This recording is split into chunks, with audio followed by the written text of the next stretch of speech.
परिचय। माँ, हम अपने संगीत की कक्षा से वापस आ गए हैं। मुझे बहुत भूख लग रही है। मुझे भी। ठीक है बच्चों, ये सेब लो और अपने में बांट लो, तब तक मैं खाना बनाती हूँ। लेकिन माँ, हम इसे कैसे बांटेंगे? ये बहुत आसान है। सेब को चाकू से 2 बराबर भाग में काटो ताकि तुम दोनों को सेब का आधा हिस्सा मिल सके। बच्चों, आज आप अपने दैनिक जीवन में भिन्न के बारे में सीखेंगे। हमारे साथ आओ।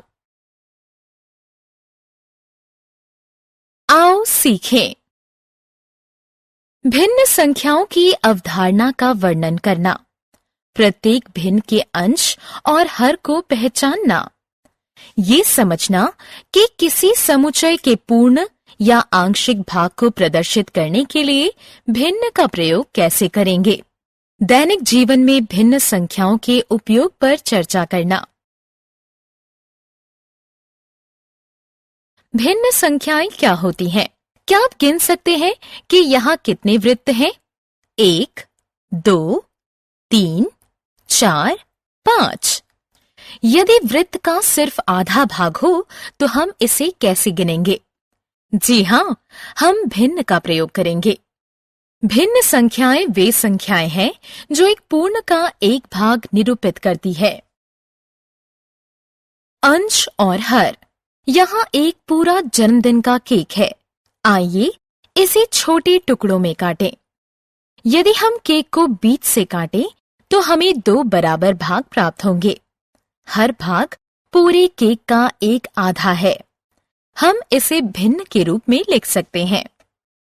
ये संख्या जो हर कहलाती है, हमें बताती है कि एक पूर्ण में से कुल कितने भागों से मिलकर बना है। ऊपर की संख्या को अंश कहते हैं, जो भागों की संख्या बताता है। अतः ये केक का एक आधा है और ये केक का 2 आधा है। इसलिए 2 को 2 से भाग देने पर आएगा 1, जो कि एक पूरा केक है। चतुर्थांश क्या है? आइए अब केक को 4 भाग में काटें। हर भाग केक के 1/4 भाग को निरूपित करता है। अतः भिन्न होगी 1/4। इसे चतुर्थांश भी कहते हैं। ये केक का 1/4 है, ये 2/4 है, ये 3/4 है और ये 4/4 है। 4 को 4 से भाग देंगे, भागफल 1 होगा। अतः 4/4 मिलकर एक पूरा केक बनाते हैं। आप केक को और अधिक भागों में बांट सकते हैं। भिन्न संख्याओं का मुद्रा में प्रयोग। 25 पैसे के इस सिक्के को देखें।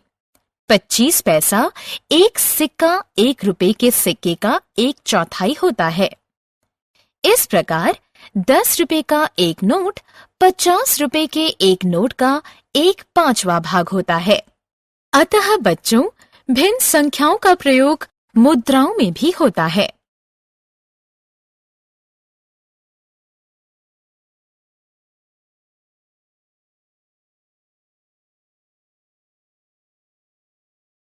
समूह में भिन्न संख्याएं।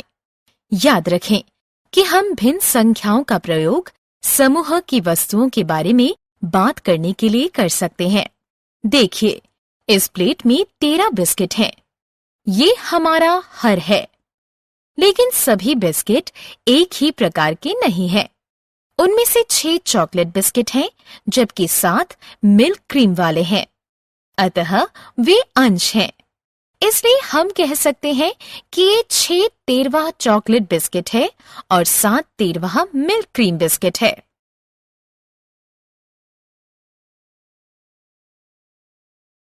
भिन्न संख्याओं का समय में प्रयोग।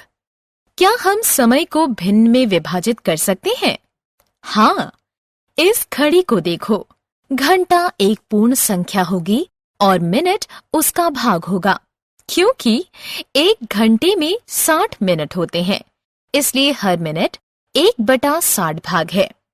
आप कह सकते हैं कि 20 मिनट 20/60 भाग के बराबर है और ये 1/3 के बराबर होगा।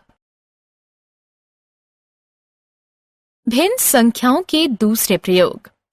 आप में से कितनों को संगीत पसंद है? बहुत अच्छे, हर किसी को संगीत पसंद है। संगीत में पूरा नोट, आधा नोट, 1/4 नोट होते हैं और वे सब एक दूसरे से जुड़े होते हैं।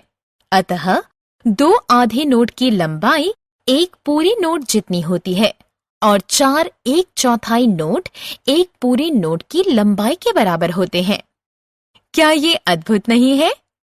इसके अलावा आपकी माँ खाना बनाने में भी भिन्न संख्याओं का प्रयोग करती हैं। आप अपने लिए 1 कप चाय कैसे बनाएंगे? आपको आधा कप पानी की जरूरत होगी, है कि नहीं? अतः आपने देखा कि भिन्न संख्याएं हमारे दैनिक जीवन में हर जगह हैं और वे हमारे लिए बहुत उपयोगी हैं। हमने क्या चर्चा की? भिन्न संख्याएं वे संख्याएं हैं जो एक पूर्ण का एक भाग निरूपित करती है। अंश एक पूर्ण के अंशों की संख्या निरूपित करता है और हर पूर्ण के कुल भागों की संख्या को निरूपित करता है। 2 आधे और 4 1/4 एक पूर्ण के बराबर होते हैं। भिन्न संख्याओं का प्रयोग मुद्रा, संगीत, सिनेमा और पाक कला और अन्य जगह होता है।